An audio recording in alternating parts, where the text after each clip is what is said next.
Shalom, selamat pagi Bapak, Ibu, Saudara, rekan-rekan yang saya kasihi di dalam Tuhan Yesus Kristus. Kembali berjumpa dengan saya di dalam program Motivasi Pagi. Firman Tuhan pada pagi hari ini terambil di dalam Kisah Para Rasul, pasal pertama ayat 8 sampai yang ke-9, yang berbunyi demikian. Tetapi kamu akan menerima kuasa kalau Roh Kudus turun ke atas kamu, dan kamu akan menjadi saksiku di Yerusalem dan di seluruh Yudea dan Samaria dan sampai ke ujung bumi. Sesudah ia mengatakan demikian, terangkatlah ia disaksikan oleh mereka, dan awan menutupnya dari pandangan mereka. Amin. Bapak, Ibu, Saudara yang dikasihi oleh Tuhan Yesus Kristus, pada pagi hari ini kita bersama memperingati hari kenaikan Tuhan Yesus ke surga. Peristiwa kenaikan Tuhan Yesus merupakan peristiwa yang tidak bisa dipisahkan dengan peristiwa-peristiwa lainnya, seperti kelahiran, penderitaan, dan kematian di kayu salib, serta penguburannya, kebangkitannya dari antara orang mati, kenaikannya, dan kedatangannya pada kali yang kedua. Dari kedatangannya pada kali kedua, itu belum terjadi, dan semua peristiwa itu hanya satu kali yang belum terjadi, yaitu kedatangannya yang kedua kali ke dunia ini. Tentang hal ini kita harus menantikannya dengan penuh sukacita. Saudara-saudara terkasih, berbicara tentang peristiwa kenaikan Tuhan Yesus ke surga, itu merupakan peristiwa yang sangat menarik. Kenapa? Karena di dalamnya memiliki banyak kebenaran rohani yang sangat memberkati kita sebagai orang-orang yang percaya kepada Tuhan Yesus. Pada pagi hari ini kita akan merenungkan bersama kebenaran mengenai kenaikan Tuhan Yesus, yaitu yang pertama, kenaikan Tuhan Yesus menegaskan supaya kita fokus kepada perkara-perkara surgawi dan bukan perkara-perkara duniawi. Bapak, Ibu, Saudara yang dikasihi Tuhan, pada waktu mendekati kenaikannya ke surga, murid-murid masih bertanya tentang apakah Yesus mau memulihkan kerajaan bagi Israel. Ini menunjukkan bahwa beberapa murid pikirannya masih fokus pada perkara-perkara duniawi, yaitu bagaimana mereka bebas dari penjajahan bangsa Romawi. Sebagai orang percaya, jangan kita terpengaruh apalagi terikat kepada perkara-perkara duniawi.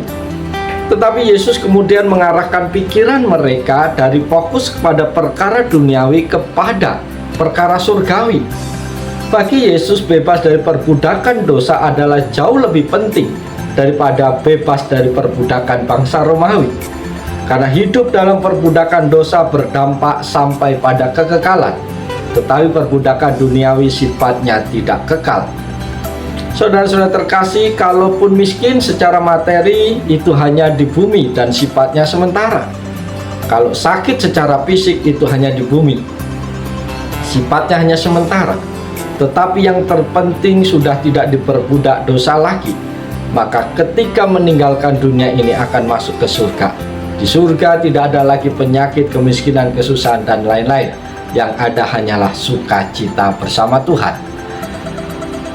Pelajaran yang kedua yang kita peroleh dari bagian firman Tuhan ini adalah perkara surgawi yang dimaksud, yaitu berkaitan dengan tugas memberitakan Injil atau menjadi saksi dan membaptis, memuridkan, mengutus. Dengan kata lain, perkara surgawi yang Tuhan maksud adalah melaksanakan amanat agung Tuhan Yesus.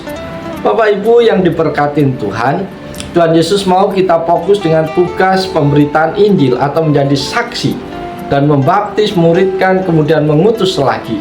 Dengan kata lain, amanat agung Tuhan Yesus kita laksanakan di dunia ini.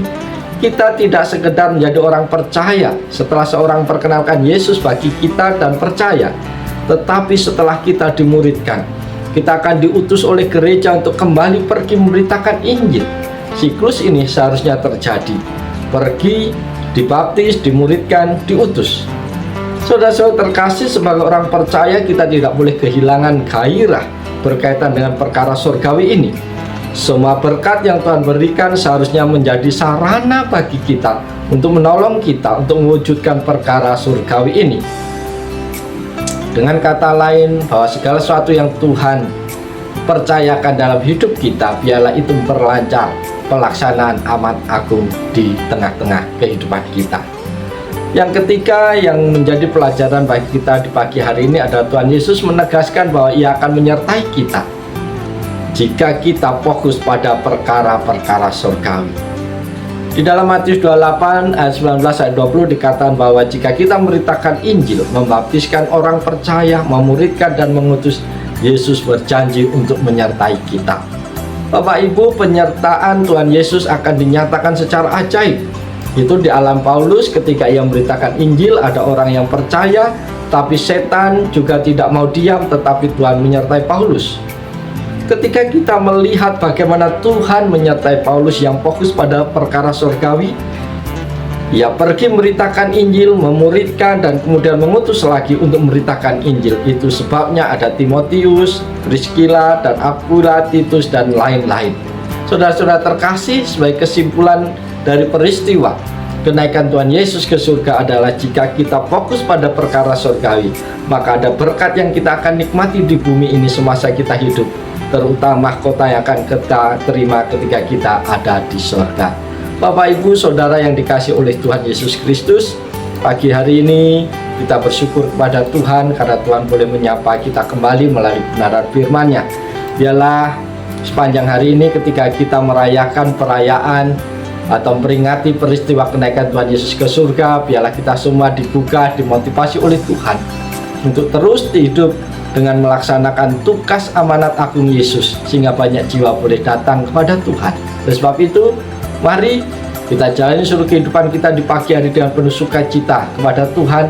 Kita pandang selalu Tuhan Yesus dalam hidup kita, dan jangan lupa jadilah saksi yang baik supaya semua orang boleh mengenal siapa Tuhan Yesus dalam hidup mereka. Oleh sebab itu, selamat pagi, selamat bersaksi, Tuhan Yesus menolong, Tuhan Yesus memberkati Bapak Ibu Saudara semua. Salam, haleluya, amin.